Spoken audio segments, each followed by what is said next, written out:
Hi అండి. చాలా వరకు మార్నింగ్ చాలా హడావిడిగా ఉంటుంది. ప్రతి ఇంట్లో టిఫిన్ ఏం చేయాలి అని చెప్పేసి చాలా హడావిడి పడుతూ ఉంటారు కదా. సింపుల్గా చెప్పాలంటే గారెలు వేయడం అనేది చాలా కష్టం అనుకుంటారు, కానీ చాలా ఈజీ అండి. రేపు మార్నింగ్ టిఫిన్ చేయాలనుకున్నప్పుడు ముందు రోజు నైట్ అయితే పప్పు నానబెట్టేసేసుకొని మార్నింగ్ అయితే చక్కగా పొట్టంతా క్లీన్ చేసేసుకొని ఆ తర్వాత డైరెక్ట్గా మనము గారెలు అయితే వేసేసుకోవచ్చు.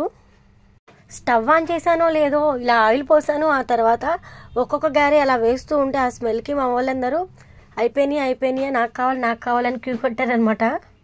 మా ఇంట్లో ఎప్పుడు టిఫిన్ చేసినా కూడా అది ప్లేట్లోకి వచ్చేదాకా కూడా మా వాళ్ళు ఆగరనమాట. లాస్ట్కి ఫైనల్గా ఏమైందంటే నాకు కూడా మిగల్చకుండా తినేస్తారు మా ఇంట్లో వాళ్ళందరూ కూడా. అందరి ఇళ్లలో ఇలాగే ఉంటారో లేదో మా ఇంట్లోనే ఇలా ఉన్నారో నాకే తెలియదు, కానీ గారెల్లోకి కాంబినేషన్గా అయితే పల్లి చట్నీ అయితే ప్రిపేర్ చేసేసాను. ఇంకేముంది, గారెలు అందులోకి పల్లి చట్నీ, ఇంకా వదులుతారా, సూపర్గా లాగిచ్చేసారు ఇంట్లో అందరూ. ఈ గారెలు ఎలా చేయాలి అనేది మీకు రెసిపీ వీడియో కావాలంటే మనది ఇంకోటి మామ్స్ కిచెన్ రెసిపీ ఛానల్ ఉంది, దాంట్లో ఉంది, చూసి చేసేసుకోండి. నేను చేసిన గారెలు చూడడానికి ఎలా ఉన్నాయో కామెంట్ చేయండి, లైక్ ఇచ్చి సబ్స్క్రైబ్ కూడా చేసేయండి.